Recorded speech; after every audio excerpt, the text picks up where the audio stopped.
Chapter 8. Israel. By 8 the next morning, Holly was back in my room. She spelled Phyllis, taking her place in the chair by the head of my bed and squeezing my still unresponsive hand in hers.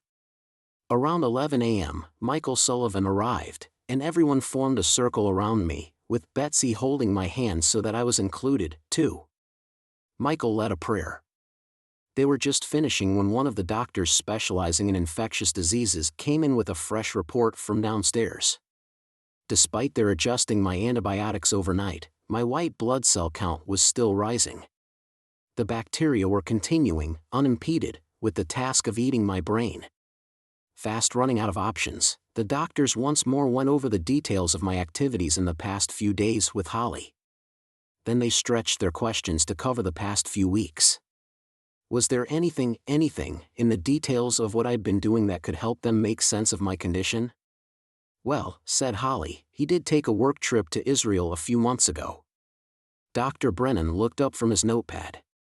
E. coli bacterial cells can swap DNA not only with other E. coli, but with other gram-negative bacterial organisms as well.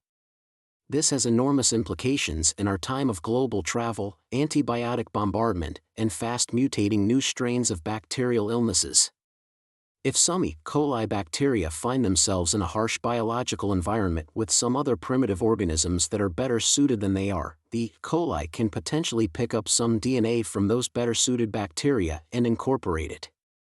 In 1996, doctors discovered a new bacterial strain harboring DNA for a gene coding for Klebsiella pneumoniae carbapenemase, or KPC, an enzyme that conferred antibiotic resistance on its host bacterium. It was found in the stomach of a patient who died in a North Carolina hospital.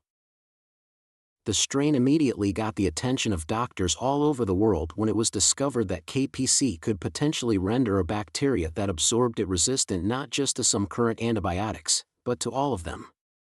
If a toxic, antibiotic-proof strain of bacteria, one whose non-toxic cousin is ubiquitous in our bodies, got loose in the general population, it would have a field day with the human race. There are no new antibiotics in the 10-year pharmaceutical development pipeline that could come to the rescue. Just a few months earlier, Dr. Brennan knew a patient had checked into a hospital with a powerful bacterial infection and was given a range of powerful antibiotics in an effort to control his Klebsiella pneumoniae infection. But the man's condition continued to worsen.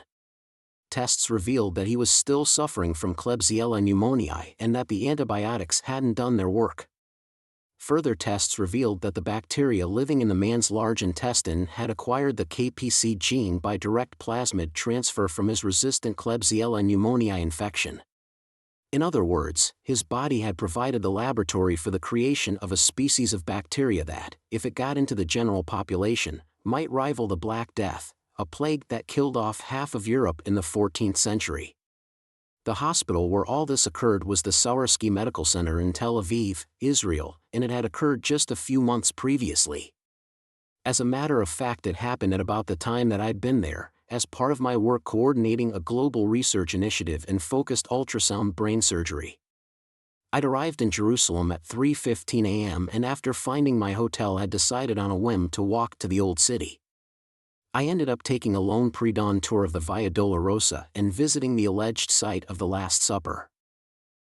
The trip had been strangely moving, and once back in the States I'd often brought it up with Holly. But at the time I'd known nothing of the patient at the Sourasky Medical Center, or the bacteria he contracted that picked up the KPC gene. Bacteria that, it developed, was itself a strain of E. coli. Could I have somehow picked up an antibiotic-proof KPC-harboring bacteria while I was over in Israel? It was unlikely. But it was a possible explanation for the apparent resistance of my infection, and my doctors went to work to determine if that was indeed the bacteria that was attacking my brain. My case was about to become, for the first of many reasons, a part of medical history.